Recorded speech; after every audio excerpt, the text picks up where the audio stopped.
The majority of our life is lived in liminal space. And there's this in-between space, this liminal space. This liminality that reveals possibility. I think we're in a liminal moment, but also in a place of transformation. I have great affection for the church and a troubled relationship with it. Just to be alive in time means that we're on the threshold of the future. That can't be the gospel because God said to love our neighbors. We don't know what the future looks like. We have to work it out together.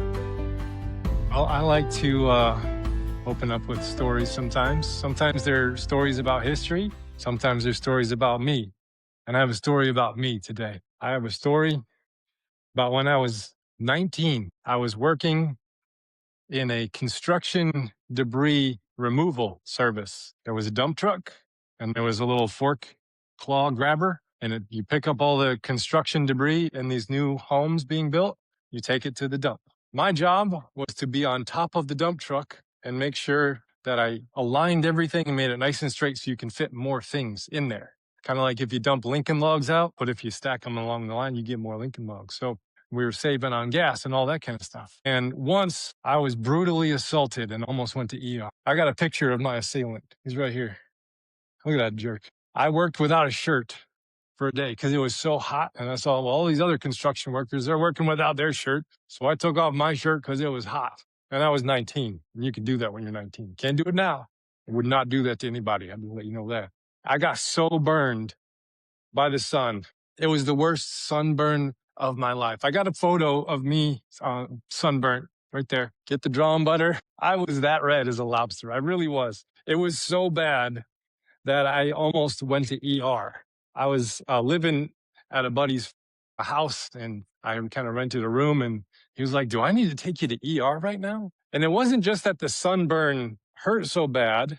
I made a discovery that I don't just burn, I get nerve damage. I don't know if you've ever experienced nerve damage, but it was like each and every single nerve ending in my back and my shoulders and my upper arms felt like they were just wriggling like this. And every time they moved, it was pain. And so that times a million on my back, it was the worst pain of my life. I thought, oh, maybe it's just extra dry. I need to, hop in the shower and take a hot shower. That was a bad idea. I got out and I thought I got struck by lightning. It hurt so bad. I fell to my knees and tears were streaming down my face. So now I sport a farmer's tan every year. I proudly wear that farmer's tan. I have a wide brimmed hat.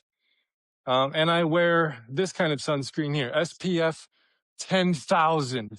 Okay, I may have added a couple zeros in a photo program, but I got to wear extra sunscreen because I'm a pasty white Irish guy and I need all the support I can get from the sun. But I learned, not just that I get nerve damage, but I learned that just because you can't see something doesn't mean it's not affecting you. And there's a lot of light out in the sun produces light and you go outside and the sun hits you, especially in the middle of winter. And you're like, it's so dull and dreary here in Michigan. And the sun comes out finally and you're like, wow, it feels so good, doesn't it? Even if you're just in the house, you're like, it's too cold to go out still.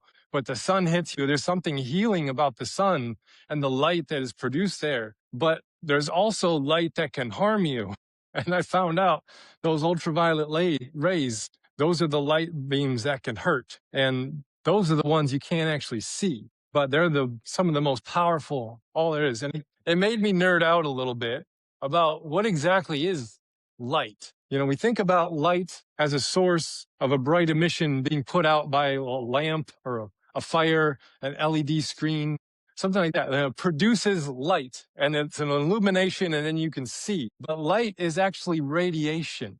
Did you know that? Light is radiation that our eyes can interpret and tell our brain what shape and color and distance and height this object of mass is. That's what light is.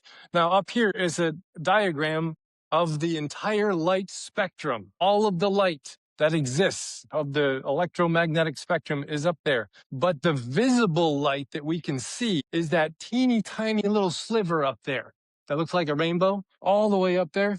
That's 300 nanometers wide. I don't know what a nanometer is, but it sounds small. So I had to look it up. And if you took this entire light spectrum and put it on a map, and the map was the entire Milky Way galaxy, not solar system, Milky Way galaxy, from one end to the other, and you put this light spectrum on a map, the part of the visible light spectrum that we could see would be the width of a single human hair. So we can't see a lot of light. Most of the light in all of creation is invisible to our eyes. Look at all the light you can't see. It's up there. There's lots and lots and lots of light that you can't see because it's either beyond our eyes' ability to detect it or underneath it. And so our eyes' ability to pick up what light is out there is very small. But just because you can't see it doesn't mean it's not affecting you, right? Like ultraviolet light is named because it's beyond the purple or violet spectrum that our eyes can see. But you will notice it if you use a black light. Anyone ever used a black light before? You can find all kind of fun and interesting stuff with the black light, from uranium glass to, what is that? All kinds of things, because there are certain things that'll reflect the ultraviolet light back. It'll put out a little bit of violet light, but then a whole lot of ultraviolet light, but not the kind that can actually burn you like the sun does. And then there's some of the sun's light is ultraviolet light. And this is what us white-skinned folks have to protect ourselves from when we go to the beach. We put the sunscreen on, and it kind of protects us. You know, sunscreen was invented in World War II to protect the soldiers out in the field. That's a fact I found out later on. And a sunburn is actually your immune response to the DNA damage done to your cells by the radiation that was hit on your skin. And all of that redness is blood rushing to the surface to repair it. When you weld something, there's ultraviolet light that is emitted from that welding torch, and you have to protect yourself from it. I have a friend who's a mechanic, and he said he wanted to do a weld real quick, just a little zip, zip under the car real quick. So he turned his eyes and dodged his face away. He had a sunburn on the side of his face for like a few days, just from a little, that was it. So this is light you can't see, but it does affect you. Above the UV rays are going to be X-rays, which you'll experience at the doctor's office if you have a broken bone or something. Gamma rays and cosmic radiation are beyond that one. But exposure to gamma rays is not going to turn you into the Incredible Hulk, contrary to popular belief. Actually, if you step into Chernobyl's basement, where they stashed the firefighter suits who put out the fires, they're still emitting 1,000 times as much gamma rays as the background radiation that we normally experience, and you will get a lethal dose in just a few minutes. Still, 30 years later. And then we have something on the backside of the light spectrum. We have ultraviolet, and that's beyond our ability to see. But then there's light that's underneath our ability to see. And the first one there is infrared. Maybe you've had experience with infrared. That's the nice glow of the feeling of warmth when you experience light. Like the sun baking your skin, that's not what burns you. It's the ultraviolet light burns you. The feeling of warmth is actually the infrared lights hitting you. The stove that cooks your breakfast, if you get close to it, right? If you get close to a flame or a bonfire and you feel the heat, you're feeling the infrared light that you can't see, but you're feeling, you're experiencing light. If you use night vision goggles ever, you're emitting infrared light out, and then you have a lens that can pick it up and then translate it into black, white, and gray for our eyes to see. If you've ever used a thermal camera that tends to see different, areas where your house is not insulated properly, it's throwing out and it's detecting all the heat coming out of something, and it assigns different temperatures, different colors, so you can see it, right? So those are different forms of light. That's all infrared light. And then beneath that is the microwaves that will help heat up your burrito, and somehow it never gets to the middle. It always leaves it frozen and cold. And then below that is the radar and radio waves and all the broadcast channels, which television is on. All of that is light. And it's all that light that we can't see, but it's light that we interact with. It's light that shapes our everyday. Technically, it's called the electromagnetic spectrum. But all of this light, you can't see it. I can't see the radio waves flying through the air. I can't see the X-rays cooking my burrito. We can't see most of the light that's out there. But there's a tiny sliver of light that we can see, and it's very practical that we can see it because it helps us get around when we need to, because we can detect where we are in the world. Now, the Sermon on the Mount is really hard for us to ingest and digest, and it's not very practical. Let's just be honest. It's not intuitive. It goes against our survival instincts as human beings. It's almost like it's a theology that we can't see. It doesn't make sense, but it's one that's going to affect us because it's going to be one that shapes the society we're in or shapes the environments we're found in. They'll either be shaped by something beautiful like the Sermon on the Mount, or they'll be shaped by something that's not so beautiful, that is human power systems. And so it's really hard for us to see the Sermon on the Mount for what it is because it's not so practical. It's not intuitive, and it goes against our very survival instincts, all of us. Our systems of belonging and behaving, our systems of progress and tradition, religious and political and economic powers are all built on different foundations than the one that Jesus lays out here. And it's much easier to just ignore this teaching of Jesus unless we can translate it into something that we can put our hands on and use. And growing up kind of a fundamentalist, I didn't really hear about the Beatitudes, but I certainly heard about Jesus' teachings on divorce. And that was wielded as a weapon. It's like, well, we understand this one. This is very clear. But blessed are the meek and blessed are the poor and blessed are the... let's just put that to the side. But we know this one and Jesus' teachings on, like lust, or Jesus' teachings on all these different things in the Sermon on the Mount. We'll take the ones that make sense to us, that we can intuit, that we can get a handhold on, and then wield as a weapon instead of actually looking at it in its context. Because our human intuition says this doesn't make sense, this isn't practical, this won't work. But Jesus is doing something else entirely, something absolutely different. So we move from the nature of light to something a bit more practical, like planting seeds. It's probably close to planting seeds indoors for all you gardeners that like to plant your garden inside. It's getting close to that. When Jesus saw the crowds, he went up the mountain. And after he sat down, his disciples came to him and he began to speak, and he taught them something. This passage here doesn't give us the full context of the previous passage that says there was a bunch of crowds that were following Jesus because of what they were getting out of it. There was some healing out of there, or there was some wisdom, there was some teaching, and he offered some hope to a really hard existence for a lot of people. And so it specifically says they're following Jesus because what Jesus is doing for them. Now, our systems of dominance immediately want to translate that into a hierarchy and say, the disciples obviously are superior to the selfish crowds who are in it for self-indulgent reasons. But that misses the point because Jesus didn't condemn them for that at all. In fact, the mere fact that he's going around healing and producing hope shows that I am standing in solidarity with the people and the crowds. And so it is not an act of separation that is happening here. He's standing in solidarity with their suffering. He knows they need what he has to give. So it is not him saying, well, fine, I'll give you it this one time, but make sure you pull yourself up by your bootstraps next time. I mean, come on. Jesus doesn't say that.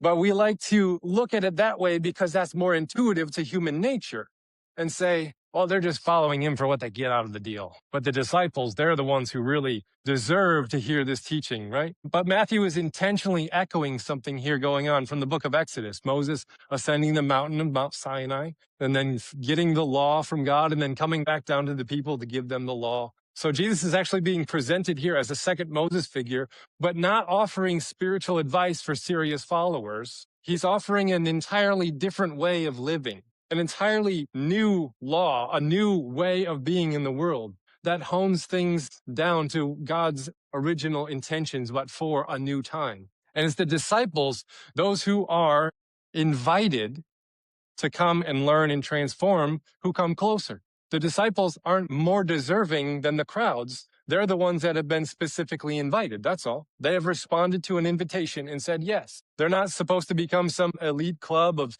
super spiritual folks, but to be the ones to bring the social transformation down to the crowds that need it desperately. So he's actually giving them a new imagination. This is what the Sermon on the Mount is. It shapes our imagination. Essentially, Jesus is saying here, if you live this way and build your community around these teachings, it will help the crowds down there. Solidarity is an important lens to use here so that we don't create different hierarchies that aren't intended. Solidarity is very important. I mean, Jesus's name is solidarity. Have you ever noticed that?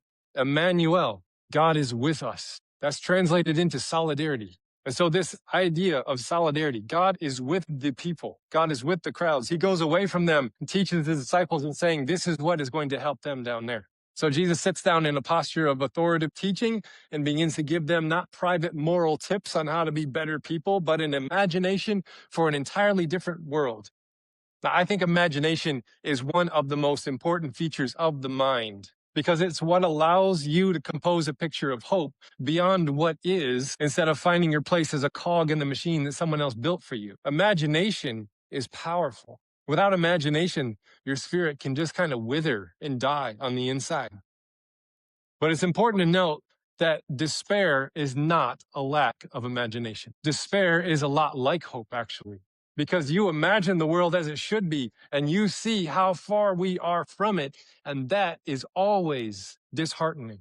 The mere fact that you despair is evidence that your hope is still alive. The death of hope is seen more in blind conformity. The core of the Christian mission, however, is about resurrection, not just in an afterlife kind of way, but in the revival of hope in times of despair, the revival of imagination in times of exhaustion, the revival of a vision to do something about it, whether it is to partake of self-care, creation care, or social system care. But the thing is, if you're going to be involved in those systems of care, never, ever fully trust a plan for making the world a better place that is not steeped in the Beatitudes. Because if it relies on gaining more power in order to enforce more compliance, it always ends in violence and hopelessness every single time.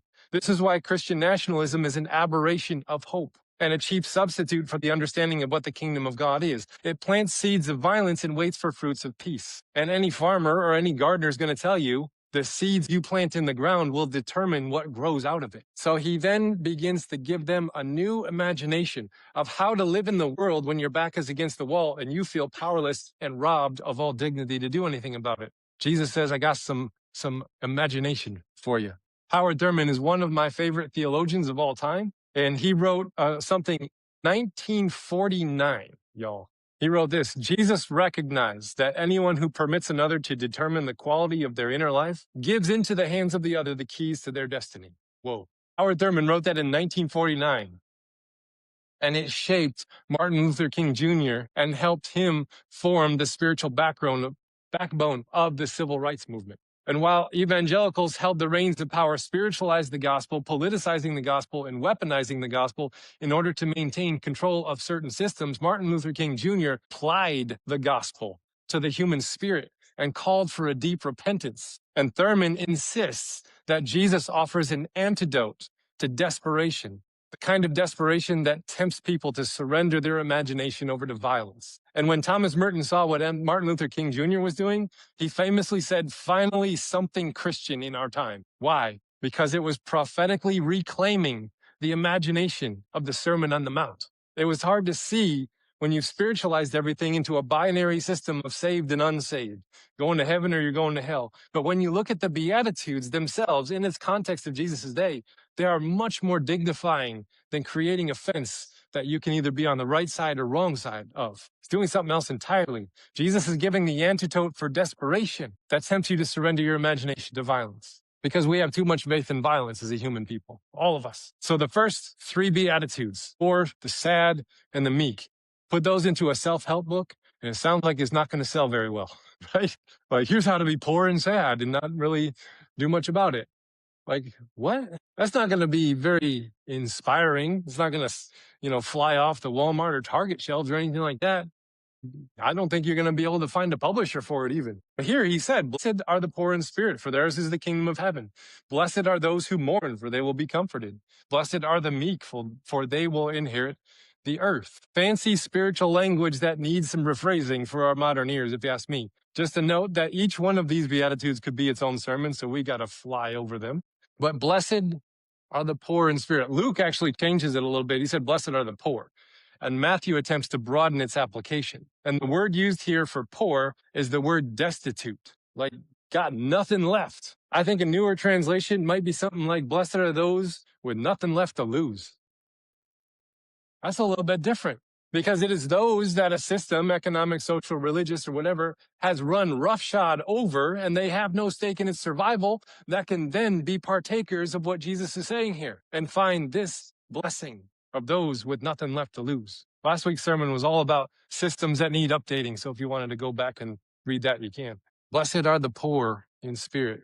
And he goes on, he says, when you've been run over by a system, you've lost a job, or you asked the wrong question in your religious group, or, mass military are sending people into your towns and terrorizing them, or your eyes become opened to all kinds of harm being done. And when you see harm being done, you're naturally sad, right? When you see harm being done, we should be sad about that. When we see humans suffering and crying and asking for mercy, we should be sad about that. So when Jesus says, blessed are those who mourn, it's not just for funeral services. What about a modern interpretation that says, blessed are those who tell the sad truth about how things really are? Blessed are those who tell the sad truth about how things really are. I tell this to people at funerals, like cliches might help you get through the day, but they're not going to take you all the way there. You can't cliche your way out of deep grief. You have to encounter it and you have to live through it.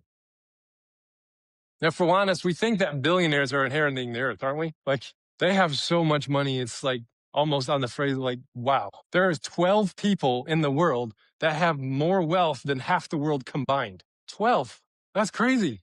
That's absolutely nuts. And Jesus says here that who's going to inherit the earth? The meek are going to inherit the earth.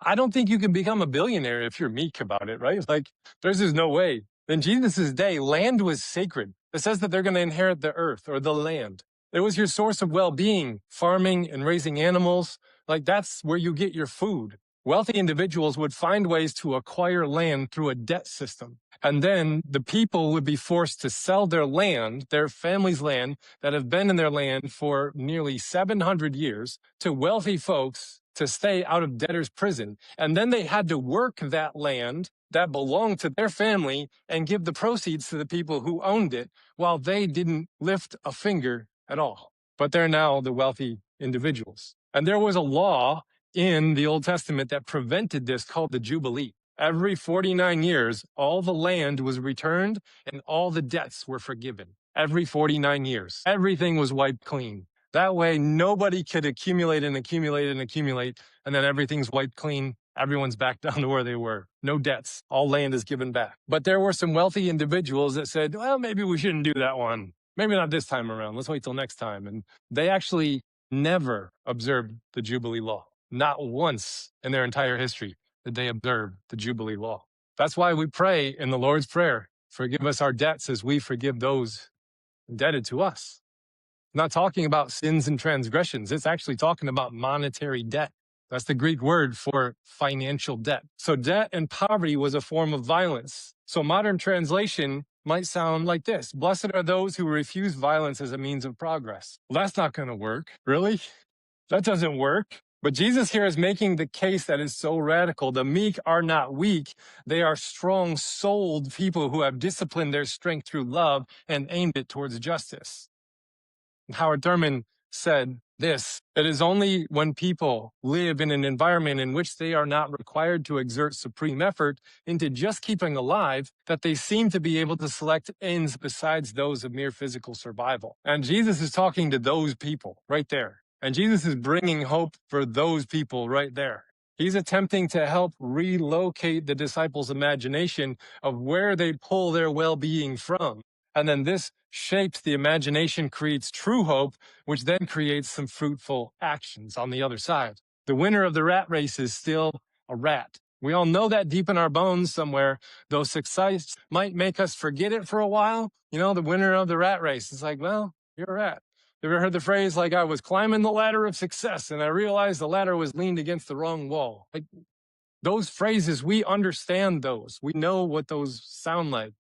Blessed are those who see that clearly as an abuse of power, that humans, the whole world, and like we refuse to be absorbed into a system that gains at the expense of another person. And instead, we adopt a gentleness and a strength that has been trained by love and aimed at justice. Jesus is saying those people will one day inherit the land. I don't know when and I don't know how, but that's Jesus's phrase. Those are Jesus's teachings right there. And I think the reason we don't really take them seriously is because they really don't work practically in the systems that we've built.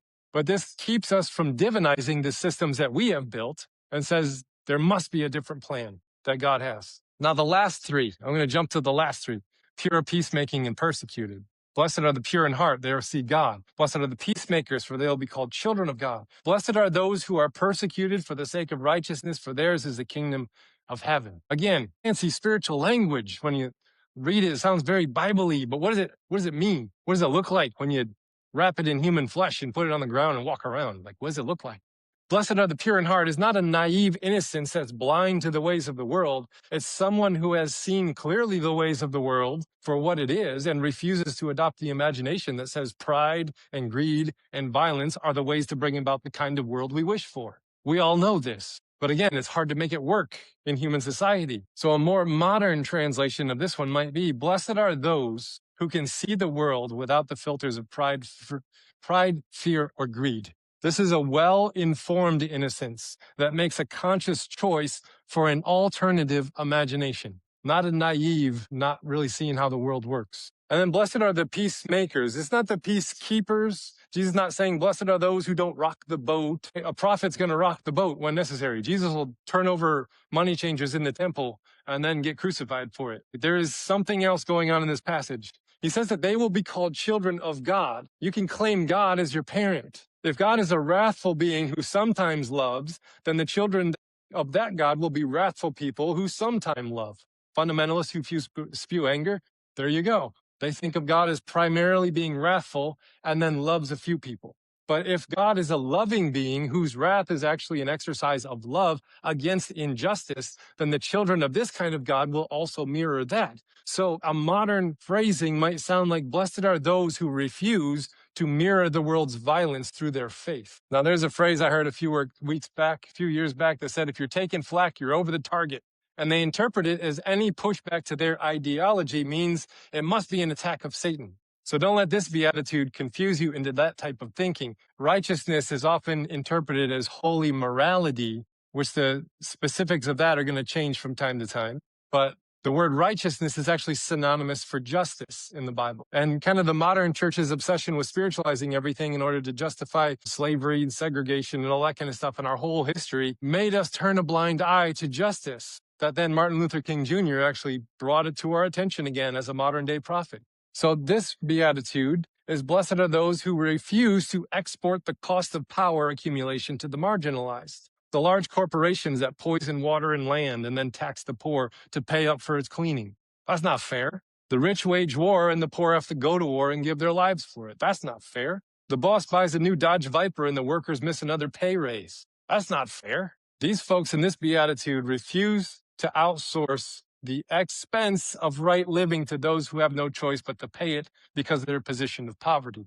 Blessed are those who do the right thing at great cost to themselves. Howard Thurman, I have a longer quote from him, says the solution which Jesus found for himself and for Israel as they faced the hostility of the Roman world becomes the word and the work of redemption for all the cast down people in every generation and in every age. I mean this quite literally. I do not ignore the theological and metaphysical interpretation of the Christian doctrine of salvation, but the underprivileged everywhere have long since abandoned any hope that this type of salvation deals with the crucial issues by which their days are turned into despair without consolation. The basic fact that Christianity, as it was born in the mind of this Jewish teacher and thinker, appears as a technique of survival for the oppressed. At the center of the Beatitudes are two pillars holding everything out.